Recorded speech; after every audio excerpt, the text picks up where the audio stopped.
Yeah, yeah. Always jammed to that thing, man. Always good on a Wednesday. It's a unique Wednesday for me. All over the place. My house is a wreck. It is move out week over here for the Catapano. Nasty, nasty, nasty. It is. I'm actually selling the drawing desk. Anybody who's interested. You are. Well, you gotta talk to me soon. If you want, it's up to you. How you doing, though? Doing all right. Just chilling out. Completed my cover job.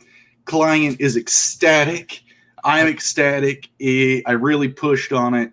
To be honest, at the beginning of it, I had told someone, I don't know if I'll be able to push as hard as I did for my Beckon cover art, my Beckon box art. But I did, and I went further. So I'm super excited about that. But anytime, when you like your work, I think it's the best. But second to that is when your client likes your work. And then, like I said, guys, the coins are in. We're getting an email sent out as soon as I get that together to confirm everybody's address who wants to receive one of these. I've already confirmed it with a few of you guys, so I've limited that list down to who I need to do that to. But for those of you who have not done that, expect an email from me confirming your address and that you were a backer, and I have a list, so I'll be able to check. And then I'll send you guys that coin. So thank you. Try this background music thing. Let's see if it happens again. A little bit. You hear anything? You should. All right. So it is a good night. It's Wednesdays. I probably won't do Art Bros next week. Oh yeah, I was supposed to do a faux art bro possibly. Right, if you want to do a faux art bro, go for it. I may be able to jump on, maybe not. But yeah, this week I pushed through the packing and all this other. It's not just the packing for me. I've got like contractors and like people building fences and repipes and all this other stuff happening at the new house. So totally spread thin this week. So, but yeah, it's been real. Shout out to Coleman in the chat. Yes. The CRYPTIDNALS is here on the show, but we also have Bud in the house as well. Yes. Hail, Bud. How are you doing? All you guys, please like the video and go throw out a little tweet for us, because it seems like maybe my tweet didn't go out. Do you guys see a tweet? I usually schedule them to go out, and yeah, you usually do. I usually get them a little late, so I end up retweeting just for those rewatchers, Right. Okay, so I think it did go out. Hopefully some people will jump on. Johnny Cage just jumped in. Heck yeah.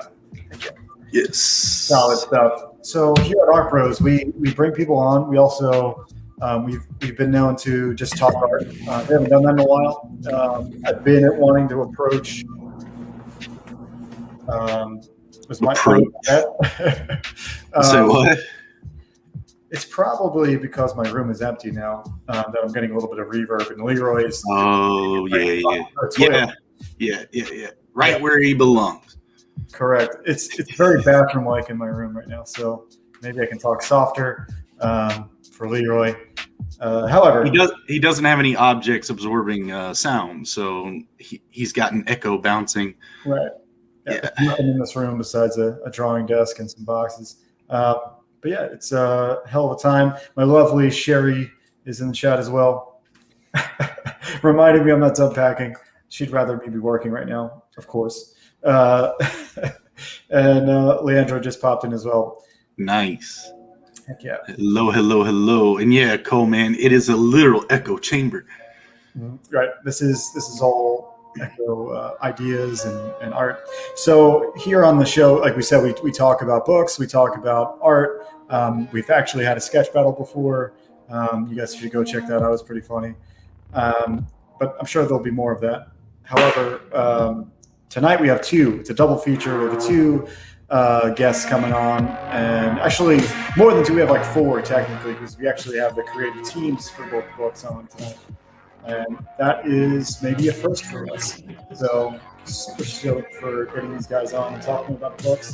How is getting new books in this week? I've got one in this week.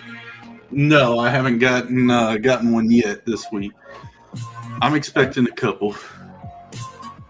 Yeah, me too. I actually got Alterna books in this week. I ordered my Mascots and The Trespasser. So those books. Everybody's talking about Star Blaze on the way and everything. You got yours. I saw that. So, excitement, everybody. Yeah.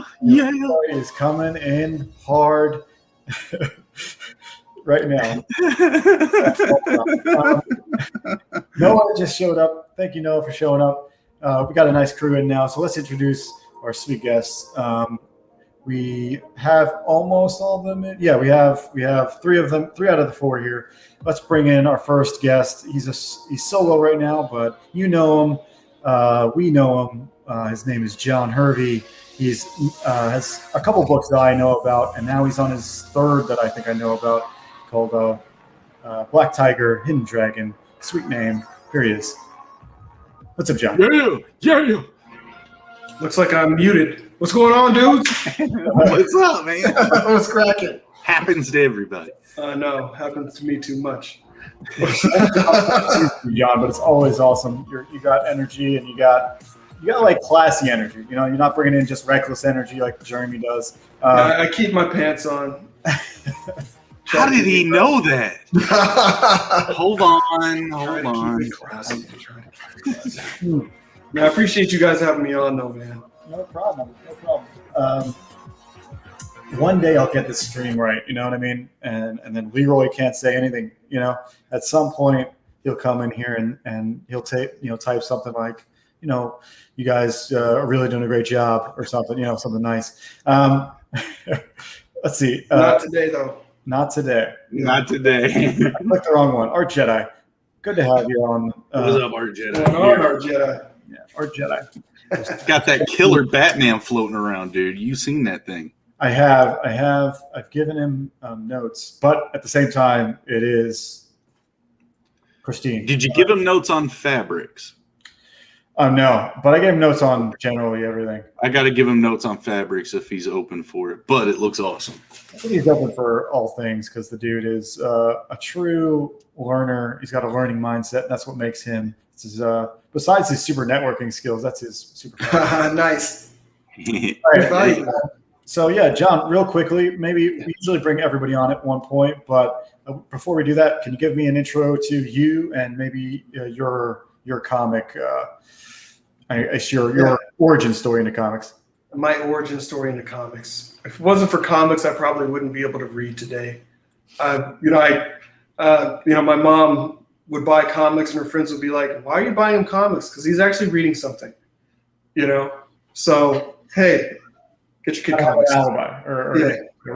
Get your kid comics. But favorite medium.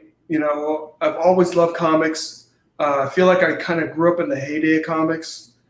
Some of the stuff in the 80s and the 90s were just amazing. And I don't know, man. I that's why I'm a part of this whole movement now. I see people it kind of harkens back to the day when people actually cared about the books they were making, people making projects from their heart. I kind of stepped away from mainstream books when I realized that I cared more about this than the people that were making it. And I'm like, I can't invest my dollars that way. That's absurd. I was first published in the mid 90s. I worked with Motown Animation.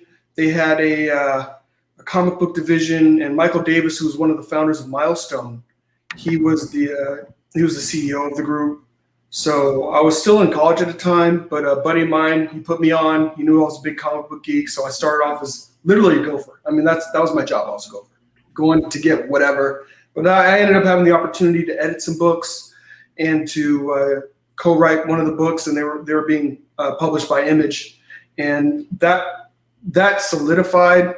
I already loved the medium, but just kind of throughout time, gigs are kind of here and there. So I'm a grown guy. I got a grown guy job, but I love my comics, man, and I just can't stop making them.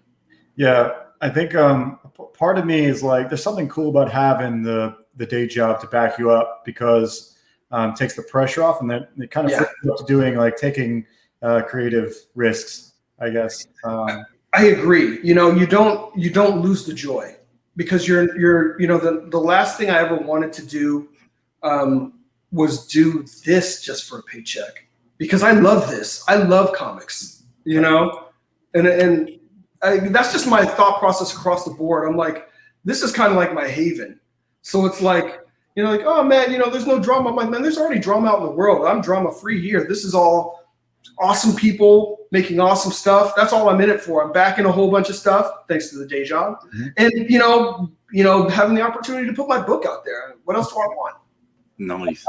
When our Jedi is saying he never wants an adult job, and believe me, none of us really do. However, when you're out there in the world and you get the moolah and it actually buys stuff that you want, Jedi, I don't know. You can live a very simple life and be super content and do comics and whatever, but moolah does get you some things that helps your family, helps others. You get to do trips, get to see the world. There's a lot of benefits to having some cash. So it is. And that all feeds back to your art. And that's something early aspiring artists don't understand, that everything that you're doing now, even if you're a junkie and you're a partier or whatever, that's going to tie in at some point. If you start telling a story, you're going to have some stuff to tell. Yeah. Fact is stranger than fiction sometimes. Right. So before we get too far, let's intro the next couple guests, because I don't want to leave them hanging. I do that sometimes when I'm drinking wine, which is every night. However, let's bring on our next couple guests. They've got a killer book, one of the craziest covers I've seen in a long time. And I feel like I first saw the CRYPTIDNALS on Pete's open mic way back. I believe it could be somewhere else, but I believe that's where I saw it, and it's intrigued me ever since. And let's bring on the creative team for that. We got Oliver and Harry Hardon. Happy Harry Hardon. I almost got it. What's up, guys? What's up, guys? Thank you for having us on the show, guys. Appreciate it very much, everybody. Yes, we are here. What's going on? Actually, Joe, I think it was in the mail-in show that you... You're right. I knew it was something different. I was like, I don't know where, but then I did see you on the open mic. Right? Totally. At least I'm not going crazy. Or are you? Which it's possible. I almost had a mental breakdown this month. It's been just too many things going on. Like I just, when you got a house and book, like releasing your first book, buying your first house, and all this other like normal stuff, keeping a day job and whatever else is the hardest thing. I thought I was working hard before, and now it's on like triple time that. So I'm glad that I'm alive and here to talk to you guys. And we're glad you're alive too, bro. Yes. Yeah, CRYPTIDNALS, man. I mean, congratulations. You guys are 200% over go, and so you guys got 9 days left. So what's your all's plan? How you guys throwing out on this? Is this your first? We're going to Disneyland. Oh no, that's not the what? I'm like, what? No, this is actually our second book. Okay, cool. Yeah. Nice. What do I call you? Zaid, Colonel? Yeah, Colonel Jeremy. Zaid. Jeremy, okay, Jeremy. Yeah. Yeah, Jeremy. This is we all Leroy had said that there were too many Jeremys within the groups, so I'm from Kentucky, so he went for the low hanging fruit. Oh man, you got limited brain power. You got to go with whatever's there, dude. Same with me. Yeah. The Colonel just asked the worst question of the night: how clutch? Oh man, really is he's a witty guy for what he is. And I tell you what, I'm glad to see the CRYPTIDNALS doing as well it is. I think everyone wants it to be funded, and super glad for that. So, maybe you had a question that maybe. I think you asked, like, is this your first book? But it's not. It's your second. So yeah, first book. Yeah, first book was Undead Border, Skipper Die. I have it here right by my side. We fulfilled it last month, more or less. Mm-hmm. So yeah, it's a 124-page zombie comic. Oh wow! Black and white. This was drawn by Javier Gutierrez, which he drew a Witch Hunter for White Cat Comics. Mm-hmm. And written by my bro Francisco Arce. So yeah, that's I think some of the international are barely arriving. So Oh, really? due to COVID, it takes a long Wow. time to ship internationally. So yeah, That's crazy. Yeah, I'm gonna have to. It's good that I haven't gotten to that yet on my campaign, but yeah, I'm stoked to. I guess I'm stoked to fight that challenge and find how to get through it. I saw your all's campaign on Bancroft's because they were talking a lot about the art style, how different the approach is to the normal style. Mm-hmm. You guys got a killer print, I believe, that's in here, with what the Mothman looking creature, and dude, the art is insane. It is a totally different style to what I'm used to seeing in the circles, and I'm kind of fresh in all this, but excellent stuff because you guys got a pretty thick book too. It's also over 100 pages, right? 132 pages. 132 pages, yes, sir. Wow. Yeah, we were trying to go over something different. When we first started working on the book, we wanted to do the whole. I wanted to do the whole image thing, like color, everything. And it slowly evolved into something else, which for the better, of course, especially with Dario's artwork, because he's very versatile. He's a Renaissance man. I call him that. He sculpts, he does murals, he teaches, and then he does comics as well. And this is one of his styles that he can go into. He has a very array of styles, I guess you could say. So I've already booked him for 2023, hopefully, so we can do a follow-up to the CRYPTIDNALS if he starts getting a lot of work, because a lot of people are very interested in his artwork right now. So I can foresee him, starting to become a staple in other people's books. Awesome. Yeah, I can see that. Excellent. Guys, we've got two incredible pieces tonight, man. Black Tiger also was just bringing the heat. I've seen oh, book man. As well. Hey, Jerry, I was going to share your screen, but I didn't realize I had 2 rows worth of screens. This is the first time I've had 2 rows worth of screens. Yeah, do you guys want to pilot through your Indiegogo pages, or do you want us to pilot as you talk? Well, first off, we'll start with John, because I feel like since we brought you in, let's interval out to John real quick, and then we'll go to CRYPTIDNALS afterward, or maybe back and forth. But I think John wants you to run it. Yeah, if you don't mind, brother. Let you run. All right. Love it. Awesome. So yeah, Black Tiger, Hidden Dragon. How'd you come up with that name? I mean, it's very much, well, first and foremost, you can tell that I love those old Hong Kong kung fu movies. So pretty much all of the Black Tiger titles, they are, alluding to, paying homage to, something in that nature. But the name is very much,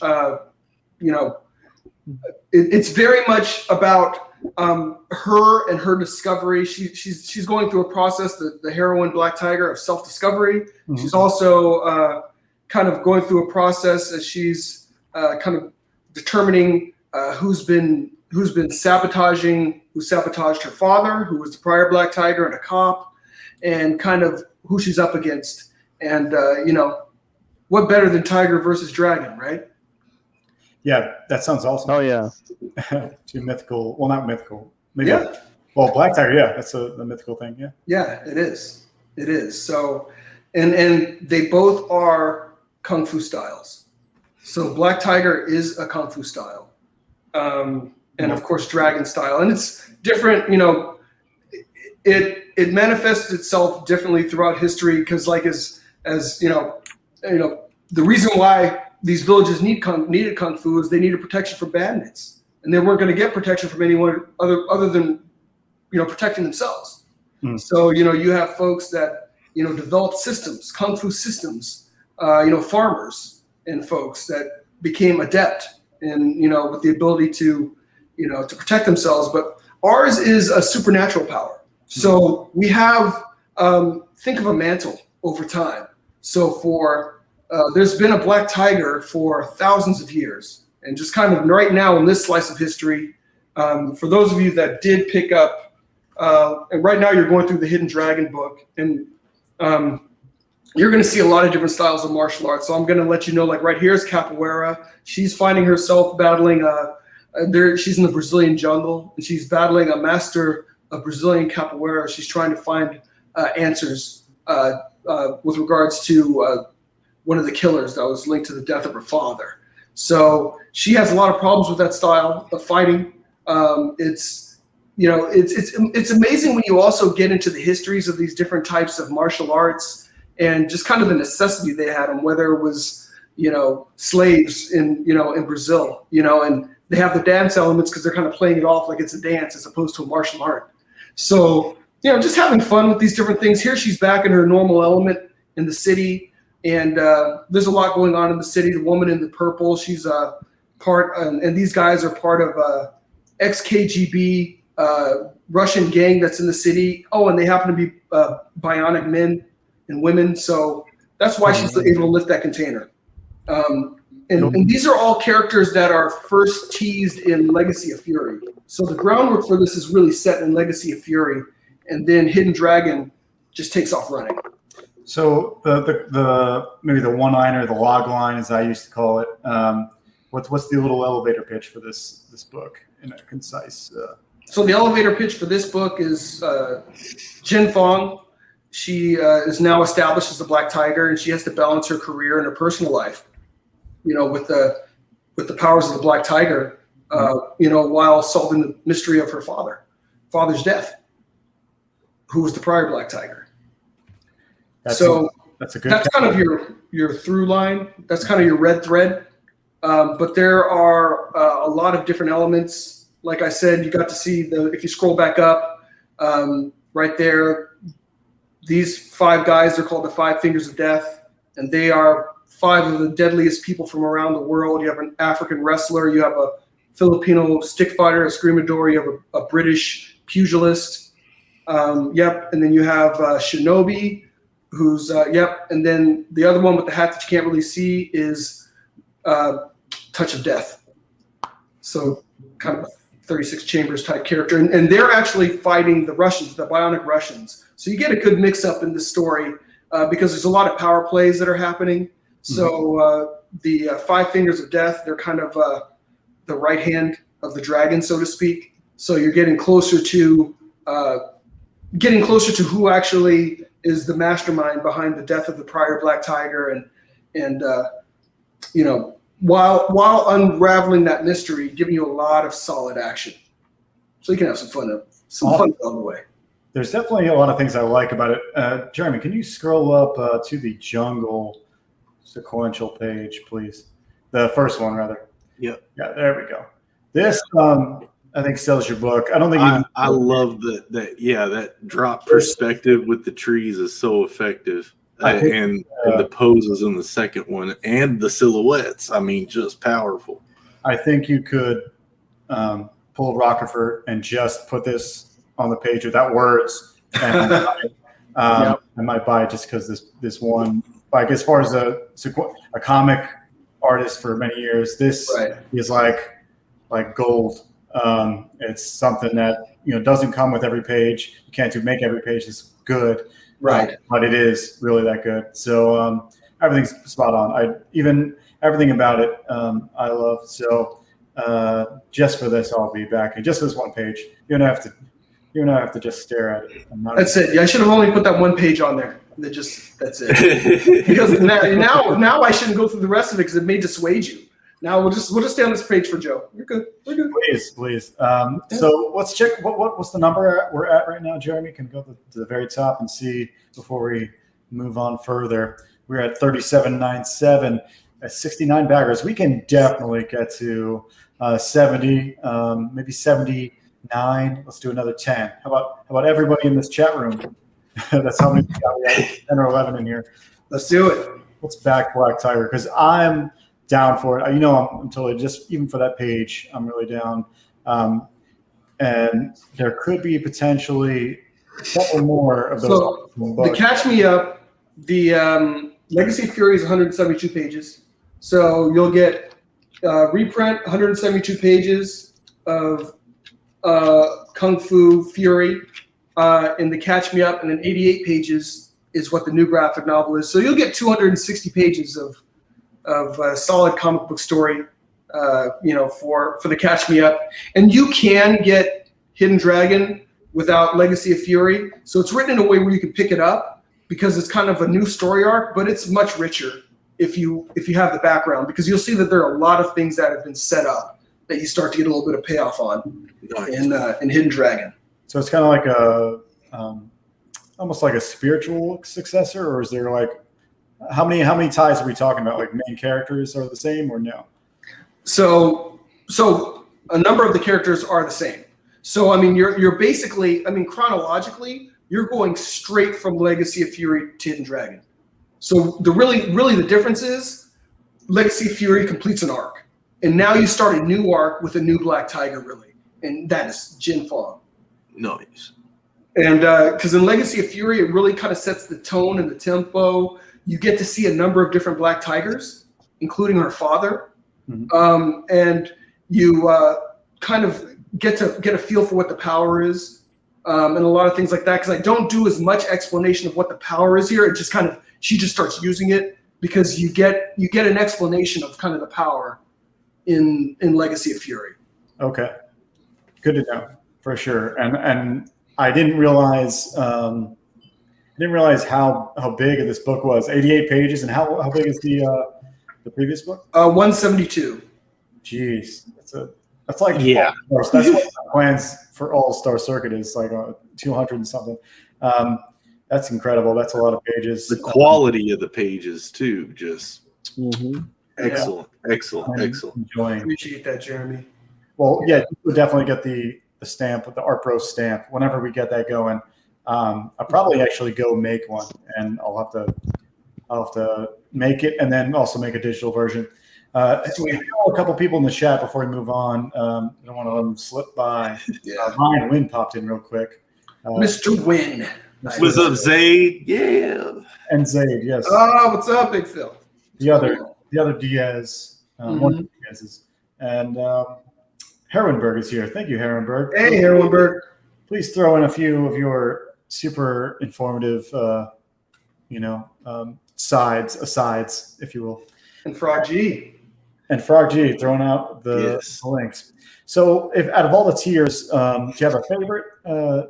Well, if you haven't backed, if you didn't get Legacy of Fury, the reason why I put the Catch Me Up there is that's where you want to be. You want to get the two graphic novels.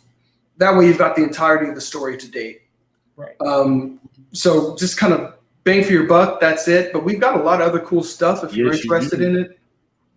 So of course we've got prints. There's 3 different cover options to choose from.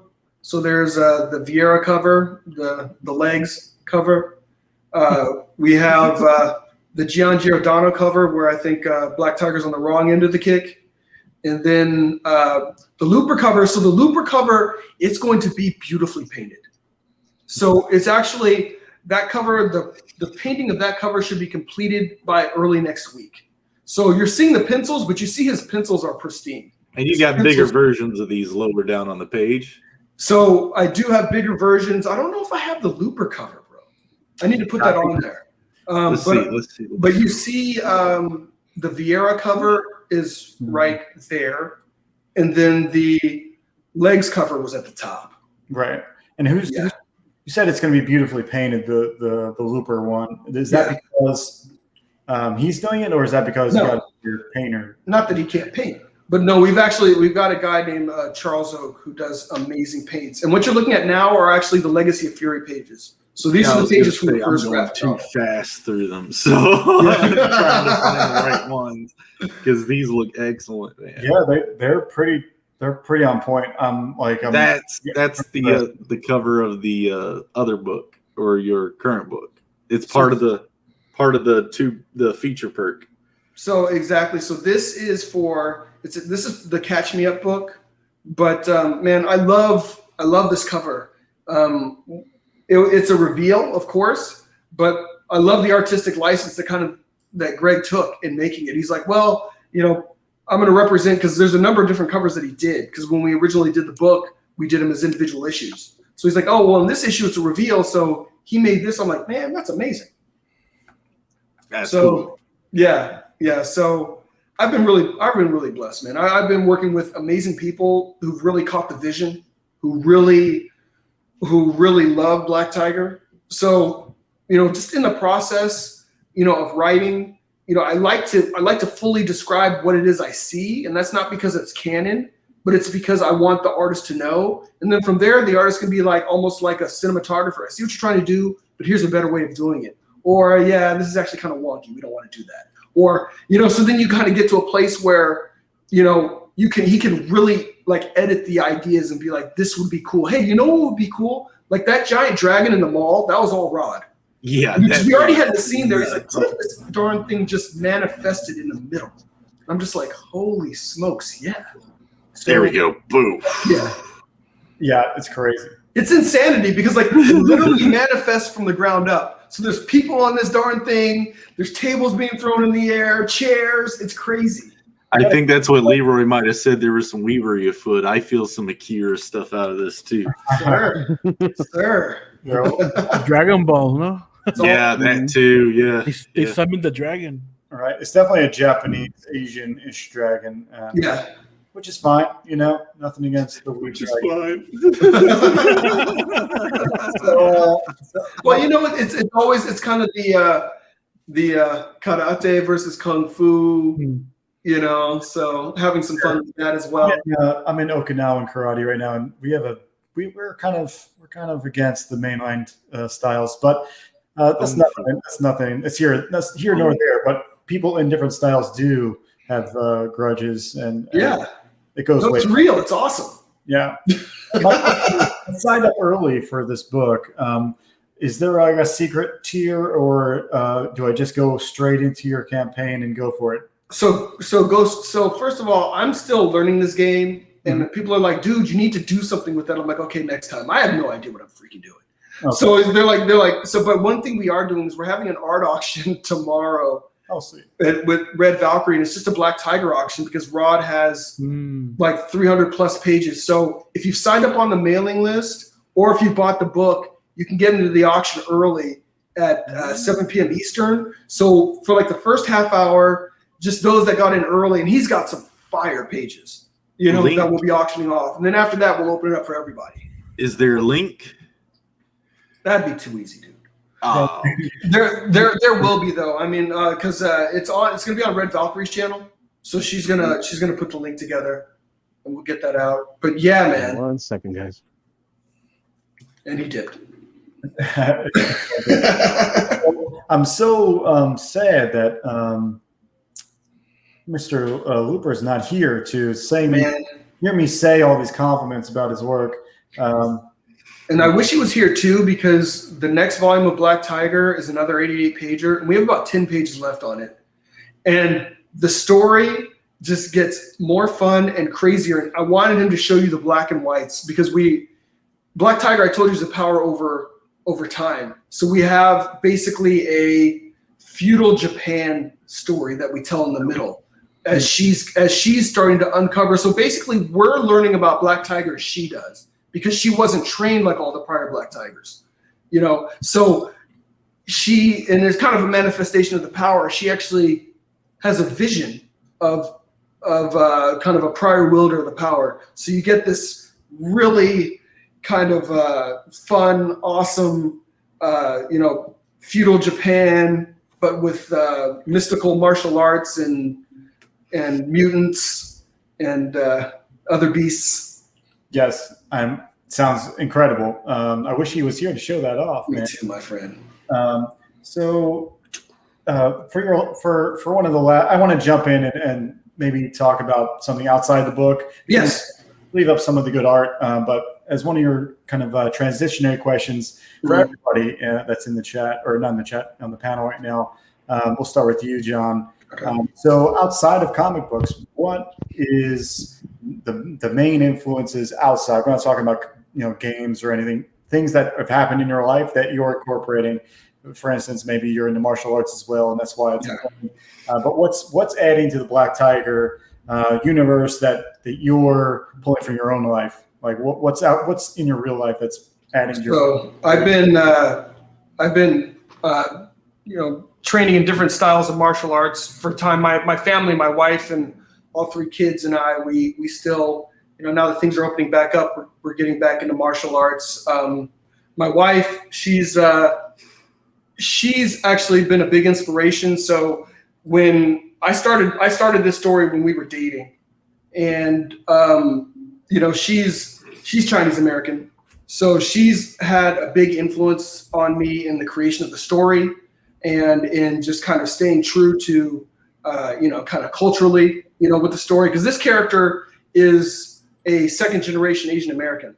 So really getting her stories as someone who is Asian American, but she's really more American than anything, because like with her, like her mom and dad, they were speaking. Now they're at a place where her and her sister don't really, kind of speak the native tongue that well. You know what I mean? So you have all these different elements and that she's enabled me to bring into play, in the story. Because you look at this character and you say, okay, well, here's a Chinese character, but the reality of the matter, in her own mind, she's American. She's a Chinese American. So we kind of play off some of that. Like at one point, she saves some folks, and they try to talk to her in Chinese, and she's like, I don't, because that's what happens to my wife. Like we go to eat, we go to get dim sum, they just start speaking. She's just like, yeah, no, this black guy probably speaks more than I do. We're kind of brilliant, dude. This is exactly what I wanted to know. This is things like this really add to it. Kind of like I had flashbacks. I read She, Billy Tucci's She, not too long ago, and you get the same kind of it's an Asian American story. It's not it's what you're saying. Exactly. So I think that's probably, those are good questions. I don't think anyone's ever asked me those before. So yeah, so I got it here first. Yeah. So how about you, the guys from CRYPTIDNALS? Do you have any? What's your biggest influences as we transition over? Actually, before you do that, can you refresh? Let's see if we got anything before we move on. And guys, are we going to try throwing trailers up or towards the end or not, Joe? Huh? Thank you. I didn't see whoever back. Thank you very much. Awesome. That's awesome. Yeah. Yes, sir or ma'am. Thank you. Do we want to play the trailers at the end, Joe, or like all at once? Or John, you want to play it now? I want to see the trailer now. I want to see John's trailer. It is really fun. And don't worry, guys. It's short. All right. Hold up. Sound. You gotta have sound.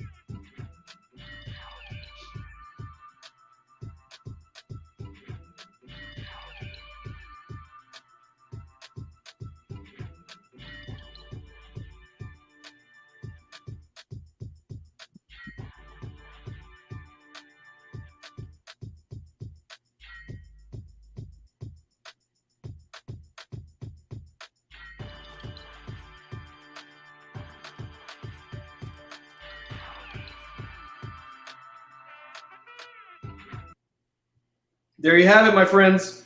Awesome. Dig it. Thank you. That's Thank awesome. you. I love the way you draw women, John, by the way, the thickness. I love that. That's Rod. That's my man, Rod. Oh, okay. But that is why, I have to work with him, because, he draws comics the way that I want to see them. Oh, yeah.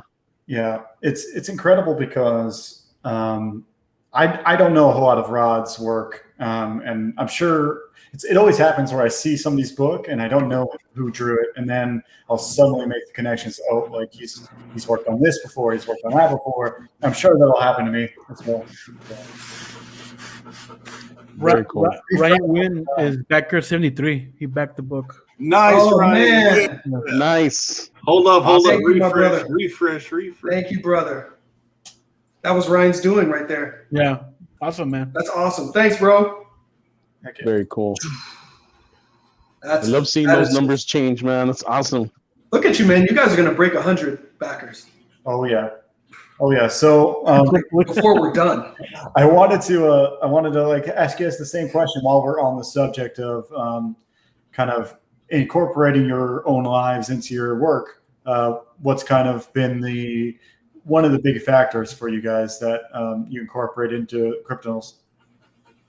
Oh man, just the experiences that I've had growing up. What the hell were those?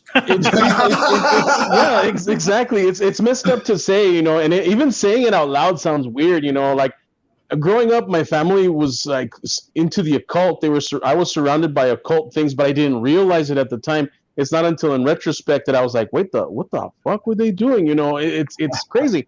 You're like, Mom, what's all that blood about? Don't worry, baby. Just have a sip. What's that? You're close, man.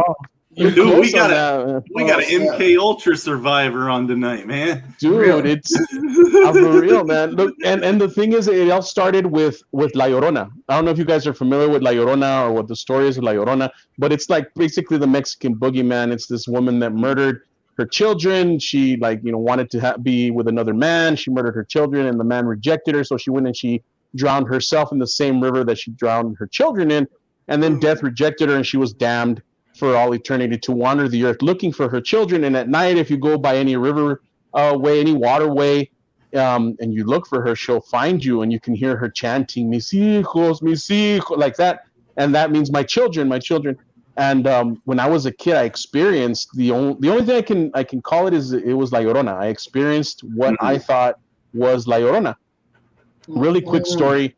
My sister and my brother-in-law, they were into some shit and I didn't know about it. And this one time my brother-in-law, he's like, hey, I got a satellite dish. And back in the day, I don't know if you guys remember or not, when you watched satellite, you had to wait till a certain time of night so it'll point at the satellite and you can catch the reception, right? There you go. And and he sold me on the story. He's like, hey man, come over. I was 12. He's like, hey, come over, we'll watch Playboy Channel. I'm like, fuck yeah, I'm awesome. I'm down.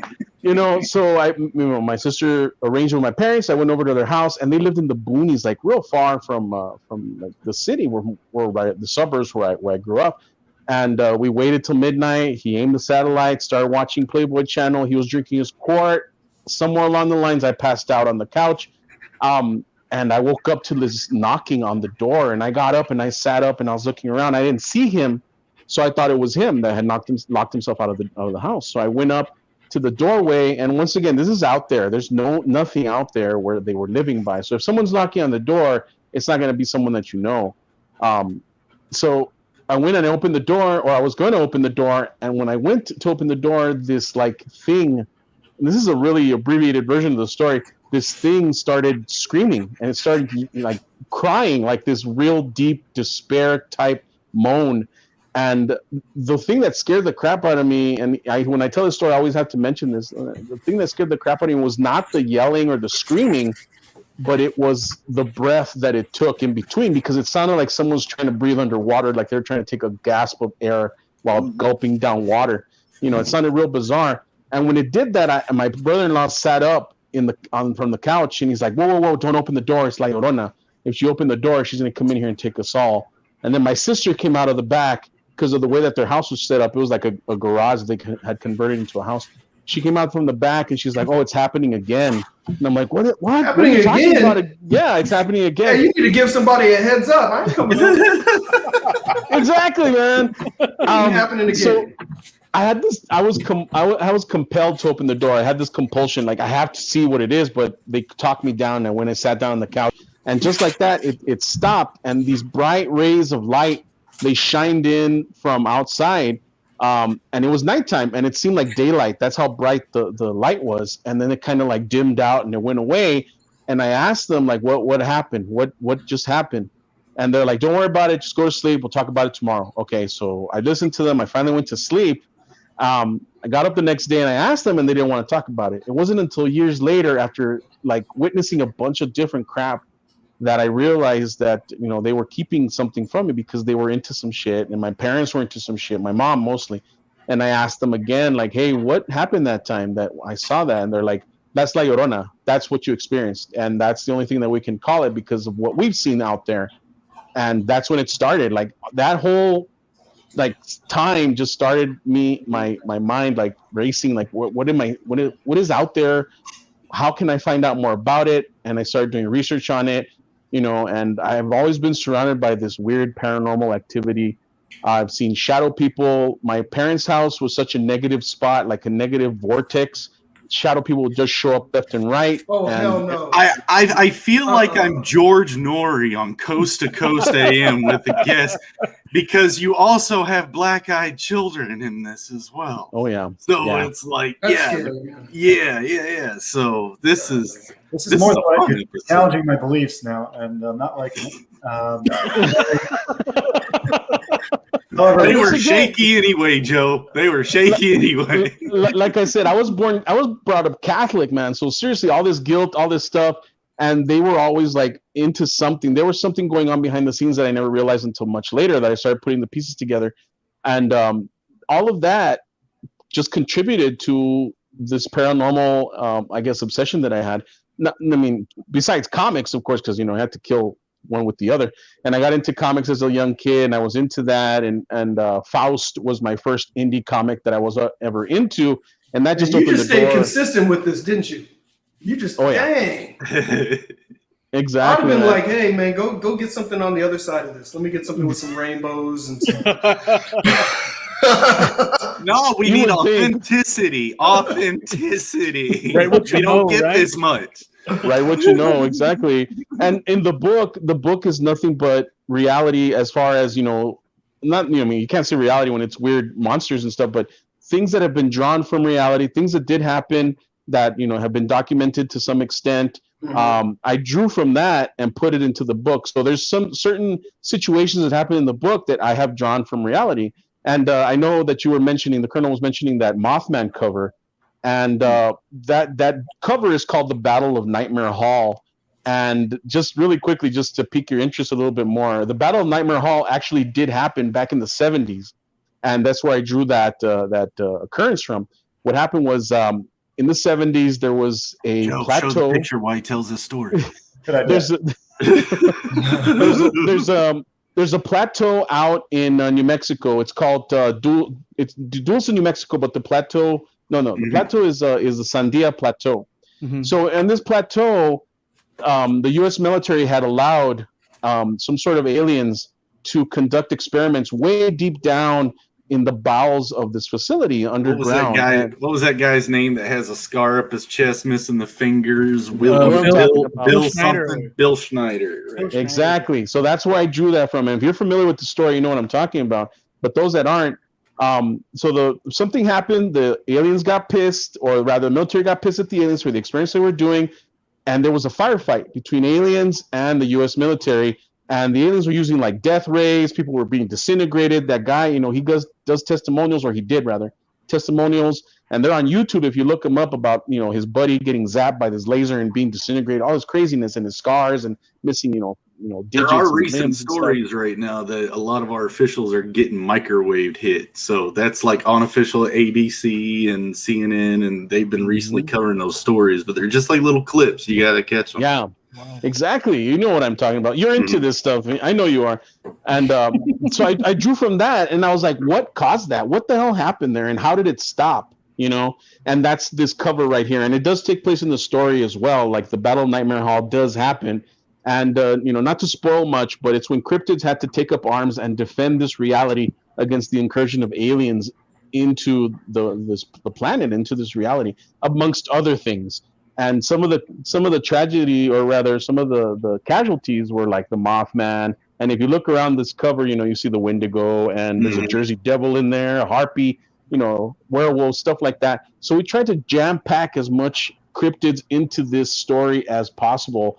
I try to touch base on all the cryptids that I was aware of and that I liked. I think there's even a jackalope in the story somewhere in there. And when I approached the artist, which is Dario, to do the story, he wanted dinosaurs. And I'm like, I think I can do that. And I provided dinosaurs for him because he loves drawing dinosaurs. So there's even dinosaurs in this, man. So nice. Man. I see Oliver's name on this piece here. Is that I colored it. I'm the colorist for the. I was going to say, this is one of those pieces Nice. I mentioned before. Like, all you need is this. If you don't have it as a print already, you might think about just putting this out there as a print, because I'd probably buy it as a print. We're thinking about it for like the stretch goals, the further beyond stretch goals that we're getting into. The artist for this cover is his name is Raymond Gay. He's an up and coming artist right now. He's done a few variant covers for IDW for The Last Ronin. So that we managed to get him to I'm a contribute. fan of dude. He's definitely done some turtle stuff that's impressive. And, Yes. and he's local too, so that's cool, man. Yeah, he's from El Paso. Oh wow, nice. Yeah, I talked to him a little bit here and there on Instagram once in a while, but he's a good guy. I knew something about it was like really pulling me in. I was like, oh, I didn't realize. See, just out of curiosity, without ruining anything, are you doing this whole like Morlocks, Eloy, subterranean, like Hollow Earth? They've been here the whole time, or you don't want to say? I can tell you that everything you know as a lie is the truth when it comes to cryptids and stuff, man. So I really wanted to flesh out their backstories. Stuff that you've heard of here and there about like the Mothman and the Loch Ness monster, Bigfoot, stuff like that. And then there's the I guess the unique cryptids like Spring-Heeled Jack and the Man Dog. The Man Dog is a local legend here in El Paso, in one of the suburbs of San Elizario. And really quickly, because everybody is liking the Man Dog, and that's Dario's favorite character as well. He's kind of like the Wolverine of the group. The Man Dog, there was an uprising. A chimera is a chimera. Yes, there's something like a chimera in there also as well. So the Man Dog, really quickly, he is a ex-Texas Ranger. He's cursed by a village shaman to wander the earth forever like a dog because of the sins that he committed as a man. And he has these 2 spectral pistols, and the bullets on those pistols can destroy anything paranormal. But in order for him to redeem himself, he has to do it as the creature that he's become. So whenever he uses the guns, the bullet kills something or destroys something, he reverts to human form for about an hour. Each bullet is about an hour. But if he dies as a human, he is damned to hell for eternity. So he can never be redeemed. So he's very careful about using those pistols, and that's the Man Dog story. Without going further into it, without spoiling anything, because it's part of the supplemental as well. So. See, I'm not a. I call you guys weirdos, but I'm not it's okay. Not into this kind of stuff usually. For some reason, my girlfriend really likes this and wants this in my new house. So get this print, and we'll put it in the new house. I read that comment. Yeah, it's funny, but you can barely get any art on the walls that Jerry approves of. So this really, this is very interesting that she's into this. I'm gonna have to go do a deep dive into why this is the thing. But yeah, can we scroll up and see the numbers, Jerry? Yes, sir. Yes, sir. I was gonna say in Kentucky we've got a goat man legend. So half goat, half man, like that haunts a bridge or whatever. Oh wow. Like a train bridge. It's a really high bridge. Kids like dare each other to run across all the time. But yeah, that's what we got right now, buddy. The goat man is also part of the team. We have a goat man in Denton, Texas. And same thing, pretty much the same story you just told me right there. And he's part of the team as well. There's a cool shot in the book where the goat man is holding a dead chupacabra, because chupacabra, goat suckers. So I just got that, Ray. What? Shut up! Really? Seriously? I had those. I look at those pages every day, and I just got that. That's Donna. 212% backed, and he just got it. Yeah, dude, I'm sorry, Ray.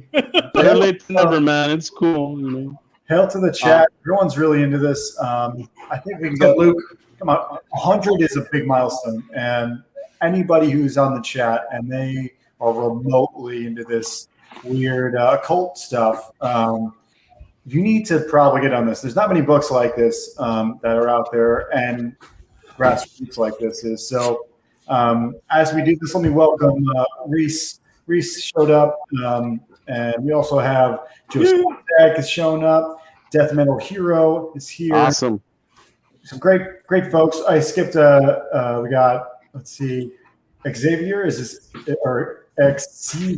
You got it the first time, man. Xavier. ETZ is here, and so I appreciate everyone who's come and supported these guys and our channel. Please like the video too. That'll help promote these books and our channel as well. So let's get to 100, guys. Like, whatever it takes. I think we are going to give away something for the 100th backer. I think that's what we agreed on. It'll be random. And we're gonna put something cool in someone's package once we start fulfilling. All right, guys, come on. The 100th backer. It's like live right now. Let's go. So I feel like Jeremy's like aching to click the play button. So I don't know if we want to play it or not, but I know that'll cure a little bit of his OCD. Oh, no, we can move, but we need 2 more guys, and maybe the trailer will do it. That's a good point. Let's go. Let's go. So cyberspace exists nightmare fuel we take as fallacy, but these tales and images are cursed through the power of belief.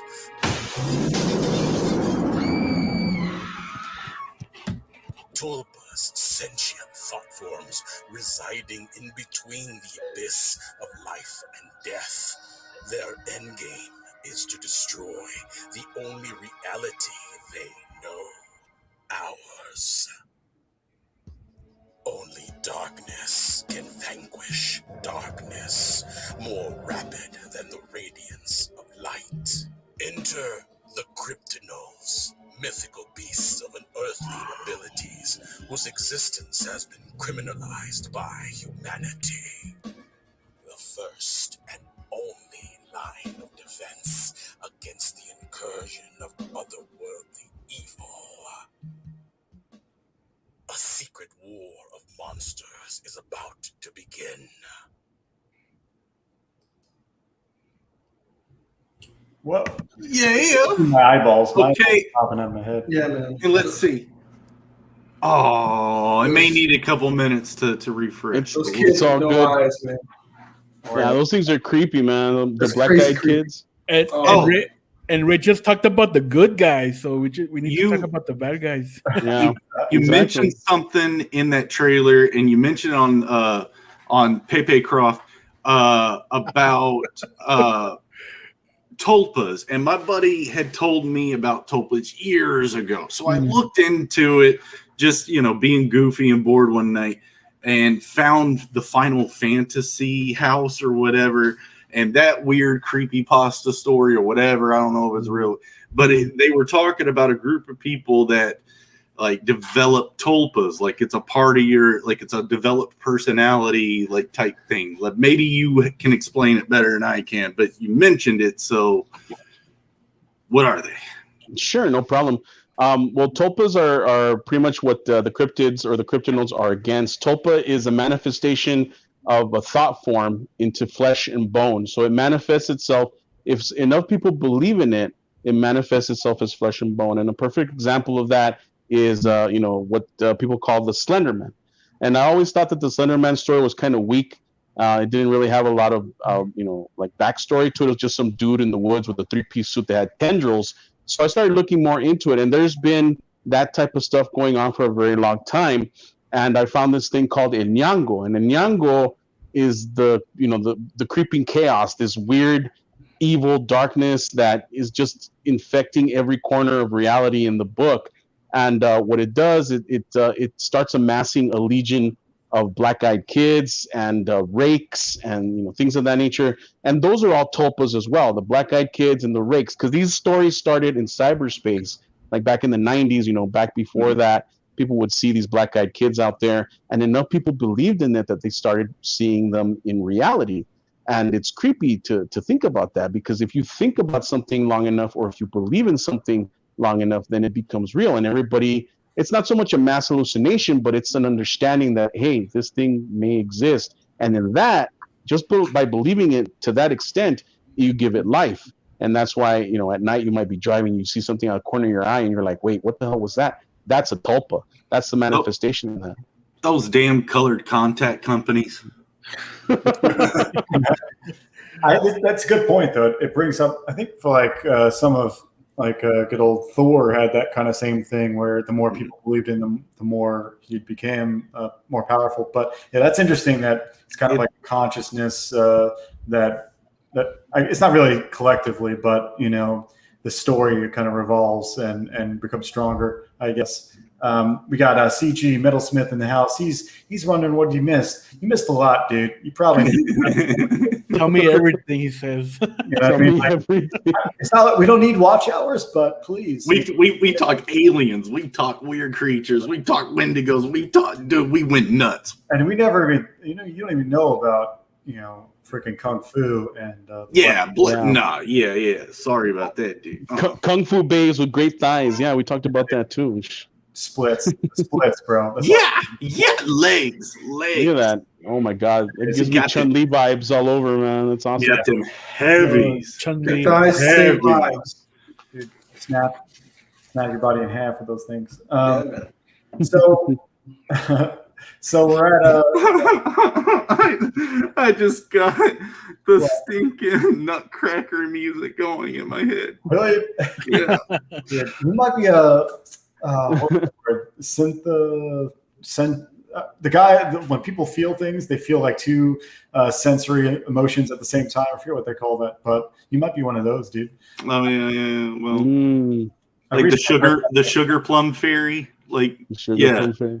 Yeah, the music. Yeah. Oh yeah, I know what you're talking about. Yeah. And then just that face. Right in the jibs. For machine muscles. So with this book, let's pretend we don't know anything about anything going on with the team here. Who's the artist? Who's the writer? Who's doing what? Okay, so the writer was me, of course. Co-creator is Dario Rodriguez. He's also the artist. He's the one that's channeling all this Junji Ito, Gustave Doré, Bernie Wrightson type art. And this is what he's producing. The colorist, of course, is Oliver, and he's also stepping into, do some edits here and there. Cover colorist. There you go. Because the inside is black and white. Yeah. Not to not take away from Dario's grays and all the cross hatching that he's doing on them, and so that's pretty much the team. And of course, there's Dominic Arce. He's the media director. I guess you want to call him that. He's the one that did the trailer, and he's in charge of the logos and stuff like that. And that's pretty much the creative team right there. We might bring on a few other people just to do some editing on the scripts and stuff like that once we get closer to fulfillment. Right now we're looking to fulfill in December. Like Oliver was saying earlier, we did fulfill Undead Border about a month ago. Kids. Damn kids. Hold on, I want to give y'all nightmares. Just have that seared into your brain for a minute. Look at that. Yeah, man, those things, and just looking at them like that, they just stare into you like forever. Mm-hmm. That's the point. Keep talking. It's kind of unnerving, actually, now that I think about it. But so this campaign, according to Shane Davis, is cursed. You shouldn't buy anything because it's cursed, and you're all gonna have nightmares and stuff, which is cool, I think. So by all means, you should do that. Everybody gets cursed. Everything's cursed. We just unlocked our second stretch goal yesterday, so we're heading on to our next stretch goal. But first, let me start with the main package of the book. We actually have two left, I think, and that's the Cryptid Hunter package. You scroll all the way to the top, you can see it, and we're trying to offer a few unique items that have never been offered before in any campaign. Of course, you get all three books with all three covers. You get the Mandog Unleashed with the cover by David Olivares, the original artist for the Mandog section of the story, and it's an actual full-size floppy. And you're going to get the Creature Apocrypha, which is the sketchbook by Dario, and that's the sketch cover version of it. And then, of course, you get the Polaroids. Now, the Polaroids are very interesting. Are cool. We're doing some full screen. Yeah, if you want to go full screen. Yes. The Polaroids are fully rendered pieces of art. They're going to be on Polaroid, and they're going to be showing you like monster moments. That's what we're calling them, little monster moments. And they're very similar to what the cover looks like with the Wendigo skull and the Bigfoot holding the skull. Along with the Polaroids, there's going to be an MP3 included that describes what's going on. Pulled up the wrong. Sorry, guys. Oh, no. I know it's my ugly mug. I'm like, what's going on? I didn't know who was going to be helping. Let's see. Oh, there you go. This is not the artwork. This is just test prints, but they're real Polaroids, guys. So wow, that's pretty cool. yeah, we found a company that prints stuff like this. So yeah, Dude, that's crazy. Mhm. yeah. That's a really neat idea. I get memento vibes from that. It's like autograph the go. back of them, put little notes on it. Exactly, Yeah. yeah. Yeah, we might do that as well. And then the other part of that package is the cassette tape. It's an actual functioning cassette tape. It gives you kind of vibes. Oliver doesn't want to be on there. It gives you vibes of like Evil Dead. You know, when he goes into the cabin and he plays the reel-to-reel, the tape is cursed. You know, if you play it, something might happen. You never know. But that's limited to the Cryptid Hunter package as well. And we might throw in a cassette rewinder, which is a pencil. So we're thinking about doing that as well. But if you don't have a tape player, then that's when we include the MP3s to accompany the Polaroids. Those are really cool perks, man. Or like add-on type ditties. I like those. Thank you. Appreciate that. Yeah, that idea was actually by Dominic, our media guy.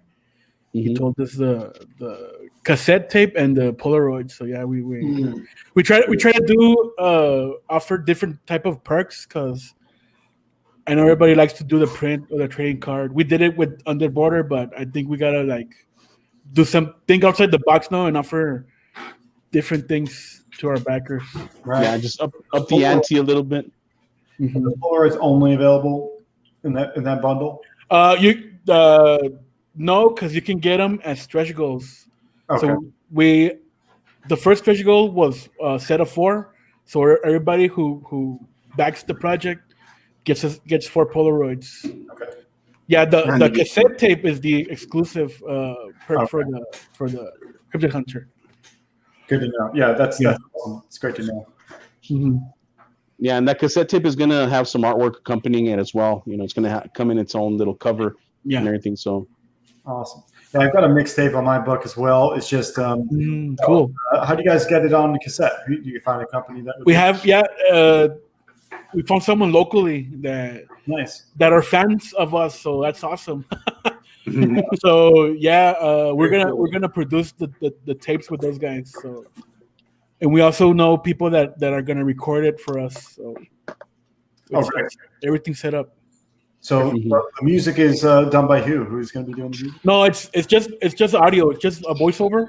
Oh, okay. So Ray's probably going to do that. yeah, I might do that. It's gonna be kind of like what you were talking about earlier, the George Norrie type thing. You know, you're listening to something that's pre-recorded that you don't even know about, like a case file or something like that. So That's super cool. That is cool. and right now we're heading towards our next stretch goal, which is another 4 Polaroids. And the one after that, the 8K stretch goal, that's going to be the regular cover, which is not so regular because Preston Acevedo did a cover for the Mandog Unleashed, and we're trying to get to that one as well, so everybody gets that. Nice. That's very nice. Yeah, I feel like stretch goals they don't make or break anything, but they they can really accelerate your growth sometimes. Like just you don't realize what people want until it's there, and I think the Polaroids are really, really good for that. Neat touch. Obviously, an extra book is great too. Yeah. But, Of course, yeah. obviously, great. So we have a lot of these characters kind of listed out here. Who's your guys' favorites? Let's maybe if you had to pick one, Harry and Oliver, which one's your favorite? Go ahead, Ali. You first. I guess mine would be the shit. Cthulhu, man. That's the. I want to see him in action. I mean, a 7-year-old Cthulhu. I mean, imagine that. Yeah, I feel like Cthulhu's like one of the only ones that I know, so it'd be mine as well. But yeah. Go clean the pool. I don't want to do the chores. There's a shot of him in issue 1 that he's like in the corner playing with his Game Boy, just like I don't give a shit about your problems. I just want to be here playing with my Game Boy. Yeah, exactly, man.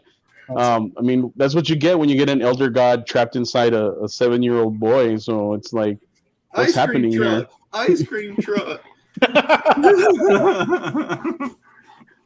That's what we're getting at. Mine is quickly becoming the Mandog, but originally mine was Spring Hill Jack. She's the de facto leader of the CRYPTIDNALS, and her father was the original Spring Hill Jack. where she is. It's the first one. Okay. Yeah, she's the very top. Okay. Raydron. And what, Yeah, what, there you go. what does she go by instead of Raydron? No, I'm sorry. Say again. What does she go by? What is it? What is the you called her a different name in the beginning? Raydron, yes. Spring Hill Jack. Okay. From England, of course. There was some sightings actually of Spring Hill Jack in the 50s in Houston and in Austin, and also in New Mexico. So we're kind of like tying that in as well. Like, what the hell was Spring Hill Jack doing here during that time? Or the original Spring Hill Jack was her father, and then all that stuff happened with Nightmare Hall. So I don't want to say too much, of course, but that all that stuff ties in. And she's actually looking for her dad right now.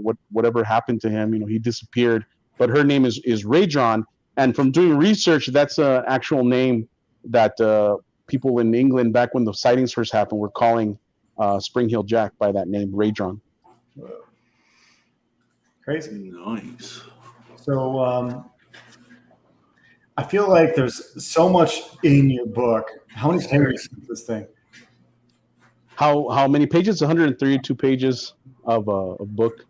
I was about to say this is a lot to like deal with. I mean, any ensemble team book is tough, but this is almost like there's lore and there's so much many other things going on that you almost need that many pages to kind of flesh everything out. Oh yeah, I mean it's hard not to draw yourself or write yourself into a corner. You got to keep track of everybody that's going on, and not only that, but I wanted each character to be fully realized to the point where they could carry their own book if there was spin-offs or anything were to happen like that. So each of these characters are fully fleshed out, including the Goat Man. We were talking about the Goat Man earlier. He's kind of like how you like the big guy in the group. If you want to talk X-Men, it's kind of like a Colossus in the group and stuff. I don't really want to say that it's more of a X-Men type group because we really play off of the horror aspect, and it's not just slasher horror or anything like that. It's more of the disturbing type of horror, the stuff that stays with you after you read it. That's what I'm going for with the horror, I guess, vibe. Awesome. You have any other questions, Jeremy? You're much more into this very like X-Files type of occult, mixture of things. I like mystery, but for me, a lot of this is I don't know. I'm much more of a sci-fi guy, and this seems all right. Angle. Yeah, my comment is, it's got black-eyed bastards and white-eyed witches, and we can't get 2 more backers. Oh man. Dude, Throws down the gauntlet. I feel like the Polaroids should sell somebody in this chat. Okay, and so you guys have got your 7,000 goals, so in 9 days left. So you guys are going to be punching that 7,000 pretty hard. You guys going to be have any more shows planned up after hours later in the week, or what's happening? We have one tomorrow with Come Get Some. We're gonna do a closeout show with Shay next week, and that's about it. We're talking with the Pop XP guys. Mm-hmm. We're setting up a date. Nice. And I'm just reaching out to the other CG shows. Well, keep doing it. Yeah. Spreading the word. I'll keep looking at this campaign. I'm sure it might grow on me if I get familiar enough with it. But I'm like the horror type angle and a lot of this stuff is usually not my thing. But I really want that print though. For sure. It's my thing, definitely. I just I gotta wait. I can't do it on the show. It's gonna be a good weekend for me. Let's say that. So No worries. There's we understand that everybody's got stuff going on right now, so we're not really sweating it just yet. Yeah. We're gonna extend it another 30 days, of course. there you go. But yeah, so we're gonna keep going with it, and then I think Oliver was talking about having it on demand after that, right? Yeah, for a while. Yeah. Phoenix Animation, he says that contact Black Rose. I already did, but he stood us up. I mean, He stood us up. What about D-Wag? D-Wag's got a new channel started. When's he actually started? His crack channel. Yeah, his crack pack. I know Skip is one that might do it for you guys. I'm sure. Yeah, it's true. It's true. But you guys are linking into the Twitters and Yeah, dude, doing all that every day, punching it? We're everywhere, man. We're moving it everywhere. Yeah, we're actually doing some shows outside of the normal circuit. We're trying to get into some paranormal shows as well. So I'm waiting. What are they called? Paranormal Punchers. That's a good idea, dude. Yeah. We're also trying to get in contact with the creepypasta crowd. I mean, There you go. Yeah. those guys have a lot of shows, man. I hope they'll get back to us sooner. Yeah, we'll spread the word as much as everybody in chat. Go retweet something for both of these campaigns and help. Totally, man. And I wanted to talk about the Black Tiger stretch goal as well, because I don't think you got a chance to talk about that real quick. Before you jump over there, sorry, Joe. I just want to get this question in the chat answered. Corventus says, is there any possibility of creating a perk on getting this book in a hardcover? We need to figure that one out because printing hardcover is pretty expensive. So yeah, it is. Perhaps a stretch goal and then offer it as a perk if we reach that number, so we could lower down the cost. Maybe that would be an option. But snap. We've been approached quite a few times. We've gotten emails and stuff from people asking, but we're working on it. Or maybe the next chance. We got 2 contributors, at least 2. Ryan Wynn and Collision Bomb. Woo, awesome. Thank you so much. Ryan Wynn's coming through tonight. Art Bro Gleam. Yeah. Art Bro Gleam. Nice. That's 4 people tonight. Thank you. Very much appreciate it. Thank you guys so much. That's a 30%. That's 30% of the watchers. Come on. That's really that's awesome. So what do we call it? The Joe bump or Joe what? We call it the Art Bro Gleam. The Art Bro. The Gleam. Awesome. I like that. You know, like in Double Dragon, like the remake, the revamped edition, they high five and it's the Gleam. Double Dragon Neon, is that it? Yeah. Okay, cool. That's a good game, by the way. Yeah, it was like gleaming the cube. That's awesome. Oh, thanks, man. Thank you so much, guys. Good day. People come through in a big way. Yes, but I did want to get over to Black Tigers, and I didn't think we talked about his wraparound cover for stretch goal. Oh, nice. Yeah, so at 5,000, you'll get, it's basically the front and back of the same moment. So you'll get the front cover is what you're going to get with the looper, and that's Black Tiger facing you and the dragon. But if we get to the wraparound, you'll see that from behind her, she's facing the 5 fingers of death. So it'll be the 5 fingers of death in front of her and the dragon behind her. That's a badass idea, man. That's awesome. That is cool. I like that. No, I appreciate that, man. Every once in a while I get a good idea. but that's after, but you got to realize that's after like 5 of my ideas get shot down. I'm like, hey, Rod, let's do this. He's like, oh, hey, let's do this. Oh, this is whack. Well, here's a stupid idea. Yeah, let's do it. I'm like, yeah. Always write them down, though. You never know. Like Bancroft did puzzles. Oh, yeah. I'm thinking the sticky slinkies, you know, like yeah, some EVS, some slappy tongue. Like bring back homies. Just in shit! We met the creator of Homies, right, Ray? Yeah, nice. Yeah, he's a cool guy, man. It's awesome. John Hervey is beyond time, and that's probably why he gets his ideas rejected. He's so beyond. Yeah, another one. Look at that! Thank you guys. Awesome. Yeah. This is a solid. This is we don't always get a Gleam, guys, but the Gleam is on tonight. Let me tell you, the Gleam is happening, man. It's like the glow right now. Oh, that's Dragon? Yeah. That's Dragon. It's the glow. Everything's coming on Art Bros, man. Awesome. Well, subject to Gleam. Hopefully we can get some Gleam for my old project, Star Circuit. I got a cyberpunk book out, totally different. He's like, why it's rampant. Exactly. Checking anybody's twitching fingers on this book. So my book has been out for a while now. It's at the printers right now. We're ready to. Awesome, man. I upgraded. This is not even a stretch goal, guys. I upgraded the cover to being a spot UV gloss for you guys. I do so many things that I don't even bring up because I'm kind of an idiot. But I totally upgrade. Just say because you're humble. Yes, and humble and idiot. I'm a humble idiot. I've got something right next to my camera, but I can't show it, guys. But you can hear it. Oh my god! Yeah, he's got a sweet 3D bike, which actually we got a backer today for that.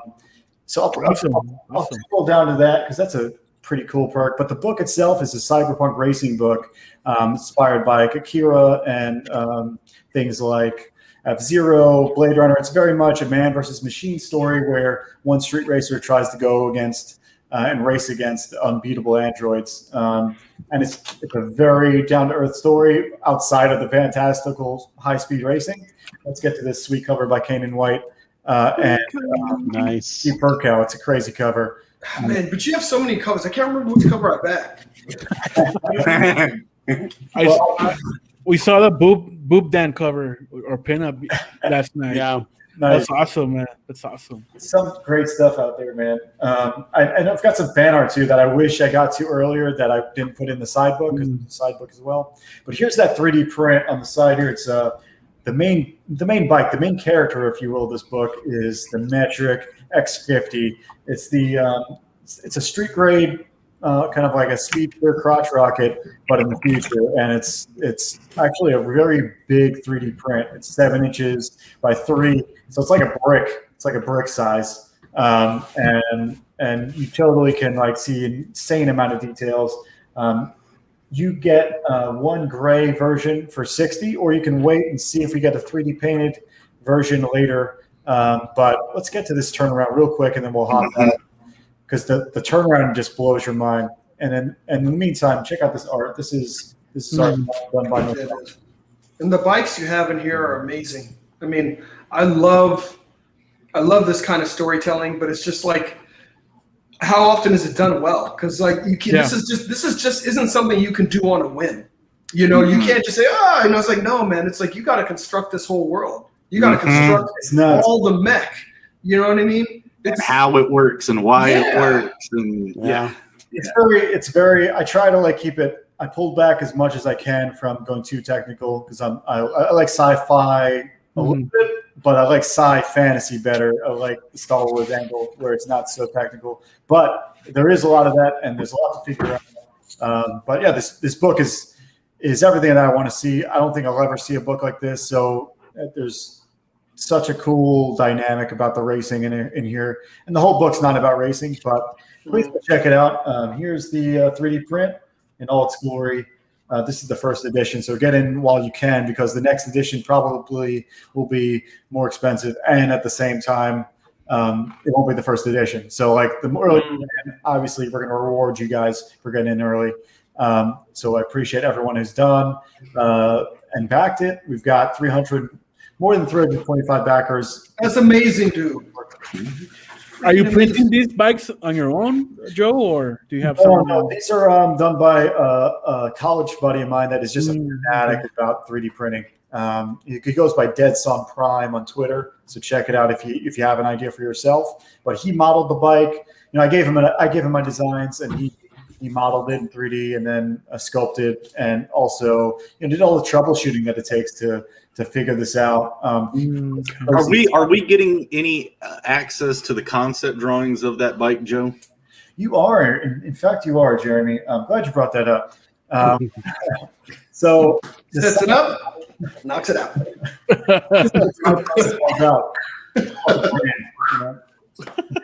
So at the very top of this page, let's go check it out. We have the essential tier. The essentials perk is just what you just described. It's the main book plus a supplemental creatively concept art book where I'm going to show everything that I've done, pretty much everything I can in 40 pages. It's described in the campaign as 32, but I just kept upping pages. I can't fit. This probably would be 100 pages if I went all out, but I couldn't spend that much. So we kept it at 40 and try to fit as much as we could. But all the designs, my processes, something what I call my method. I've named the circuit method now because I figured out it was a cool kind of a pun on the book as well. But the book's already printed. We're going to be reading next month, so it's a no-brainer, guys. Go check it out. Nice. I appreciate everyone who's supported so far. Sweetness. Very cool. Now, Joe, can I? Are we closing, or are we still playing around here? What are we doing? Well, depends what you mean. Do you want to have a little bit of like a discussion on something, or what's going on? Oh no, I wanted to show my game that's on Steam. It's a prototype, guys. Cool. I did crowdfund this, but no one knew who the heck I was. It's a turn-based JRPG with a real-time twist to the the basic combat systems. I'm a big Final Fantasy fan, but I concepted, drew the art, did the animations. My older brother did all the programming in Unreal 4. It's free to play the demo on Steam, so on PC, if you guys want to go try that out, let me know in the discussions what you think, and it'll only help us make it better. But yeah, that's dope, man. That's dope. Everyone that did back it gets these coins. Even though we didn't hit the goal, we still wanted to say thank you to everybody, and we'll be back. So we'll be sending everybody a coin and get the mailing list together, like I said in the beginning. So yeah, that's cool. One more time. Show that coin one more time. Oh yeah, hold on. I gotta take it out of the plastic. I mean, this is something you don't have to do, guys. If you fail your campaign, I don't say fail. If you didn't, if you didn't make the funding goal, that's a nice coin. This is for people that tried to back it but did not. Turn it the other way a little bit. There you go. Okay, That's very awesome. cool. Nice, bro. That's nice. Incredible. Yeah, I just wish it would focus. Stupid camera. Time to go to bed. Stupid camera, right? Dumb camera. But yeah, it basically says thank you for your legendary donation. We thank you, and it's the legendary coin. It has our world map, at least a section of what the game was going to be with our company logo, and then our 3 heroes, right there in action pose. Oh, so cool. Cool, man. And it's heavy too. It's a 2-inch set. I wanna do arcade tokens for our next project. That's awesome. Yeah, that would be cool. Mo says, Mo, I haven't seen Mo Biggs in the chat in a while. I know. Hey, we missed you, Mo. I miss Mo. Mo says it's okay. I can say failed because the goal was near 60K, which is It was a high goal for anyone, anybody. It was. But you know what it really was? Everyone took me serious. You guys know I'm actually doing it. Lights a candle underneath my butt to follow through. So yeah. The Colonel doesn't mess around, is what he's trying to say. Man, you don't fail until you stop, brother. Exactly. So let's do a little bit of go around and say where we can find each other on the web, because this is what matters. The cool part about going direct to consumer is that you can talk to us directly. Anybody watching right now, rewatching the stream, if you got a question about the book, go message them. Message them about the book, and we'll be happy to. We are not corporate chills, and we're not out there trying to make just a buck. We want you to read the book, care about the book, care about the IP. So please ask. And it's really fun talking to people who are curious about your project. So yeah, if you guys find their Twitter handles, ask them some questions, see if you're interested. It's great. So we'll start with you, John. Where can we find you out there? You can find me at Beyond Time Inc. on Twitter, Instagram, and YouTube. Like my man said, hey, just reach out. Awesome. And you are also a co-host on Ryan Wynn's channel, right? Yeah. So on the Comic Ship on at 5 p.m. Eastern on Mondays. Come check us out, Captain Ryan Wynn. We also got Blast Beats, and we have a lot of fun. We talk about some cool comic projects, some cool music, and usually have an awesome guest on too. And I like the theme, guys. Nice pirate theme. Arg. All right, Harry, or what's going on? Where you can find you? So you can find us at 6x6 Comics, of course, on YouTube, Twitter, Instagram, Facebook, all over the place, and it'll just lead you to all the links to everybody that's involved in 6x6. We actually also have a TikTok. It's a CRYPTIDNALS TikTok. We upload stuff about the book, and also creepy stuff and weird videos and stuff like that. So if you want to follow us on TikTok as well, we're getting quite a following on there. I think I just checked in, and we had like 7K of people following us on the TikTok. So it's pretty Nice, cool. man. It's pretty interesting. And I then hear you gotta- I hear if you make a really creepy, weird, odd TikTok, you might Yeah. show up on one of the comedians like YMH show. Like they curate the weirdest ones. So try that. Oh, really? I might. We're thinking about uploading the cartwheel because apparently I did a cartwheel. I had promised that if we had gotten funded in the first day, I remember. Yeah, did you see that? Yeah, Yeah. we were gonna. I was doing the cartwheel, and Oliver like upload. I don't know where it is right now. If he's uploaded or not. It's but in a stream. It's in a stream. It's It's in a stream. They won't tell you. You have to But it's- look for it. I think it's in the Bancroft Y'all's opening night, right? Or did It's, you do that after that? It's a creepy pasta, that cartwheel. It's a character. Curse. Don't look at it. Thanks a lot, man. I appreciate that. But yeah, that's where you can find us. And tonight we actually have a show later on tonight on the YouTube, on 6x6 YouTube, streaming with 6x6 Comics. So if you guys want to check us out there, same thing. We talk about different stuff that interests us about comics and stuff like that. If Frog G or Mo, try to find that link for that channel. That's what I'm doing right now. Yeah, try to find that. So Ollie, where are we finding you? I'm on Instagram as OLA656, also on Twitter. You can check out my colors there, my artwork. I also draw, guys, even though I don't do it often. But yeah, Supposedly, it's a lot. I do a lot of coloring, guys. So I'm coloring Doc Alpha for Literature Devil, Six Gun Gorilla for Brian Crisco and Preston Acevedo, and what else am I coloring? Some stuff for David Feed for his Red Eyes too. So yeah, Dude, all those books sound awesome. Nice. yeah. Six Gun Gorilla, I've been wanting to get for a while, and I just haven't been able to dive in yet. I'm waiting to like really maybe get a better intro or something. I got to catch him on a stream. You want to have him Also, on. your work would be great, Oliver. And Jeremy, the Colonel himself. Where can we find you? Mm-hmm.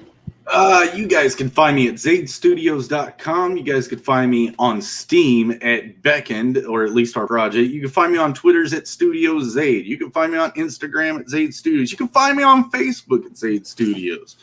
Or you can find me on YouTube at Zade Studios. We do a weekly show on Fridays, which I've got a new opening happening this week. So, yeah. Okay, Fridays is your day for sure. So definitely go check that out. Go play Jeremy's sweet free prototype of his game. I mean, I don't have a Mac, but you'll lose the first match, but don't be discouraged. You'll learn it quick, and then when you do, you're overpowered. awesome. Awesome. I like it. A nice learning curve. Well, So- it's neat because of how little mechanics you get such the extreme there. But yeah, Very cool. Yeah. Dude, we're proud of you out there, dude. And, thanks, man. thanks everybody in the chat. Giving us the gleam, making the gleam as powerful as it was tonight. Yes, thank you, Chad. How yeah. We're forming the spirit bomb, and you are the spirit. Bob, put your hands.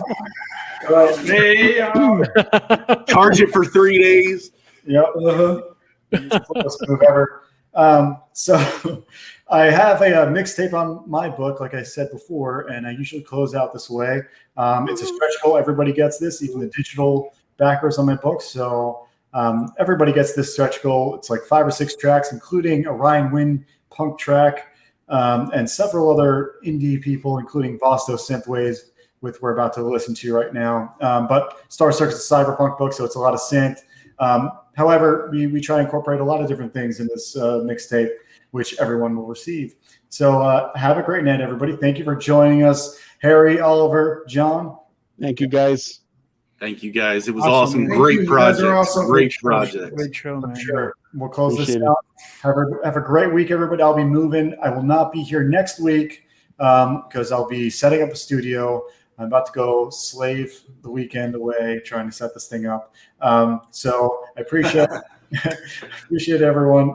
We'll see you in a couple weeks for Art Bros, and I'll see you on Twitter. You can find me, Catapano Art, on Twitter. So have a good Creator Renaissance. Let's do it. Let's roll. night. Peace out, guys. Laters. Yes. Welcome to the future. A place where you can find anything. Realized it was the wrong one. Whoops. Welcome. Or not. I guess both. Oh, You have to take 3. Spoilers are not the right word. Welcome to the future. I don't know how that's possible, dude. Are you gonna do a final one? Or are we gonna Yes, get that I'll do out? a final one. Yeah, for sure. Okay. I've All right. muted a couple of you. I'm sorry. I'm muting myself not to make it easier. Okay? There you go. Embarrassing. I should just end it after that, but I will come through in the end. There's plenty of reasons why that happened. Who knows why? But here we go. Let's play the mixtape teaser, the one that I wanted to in the beginning. If it'll play, baby, play.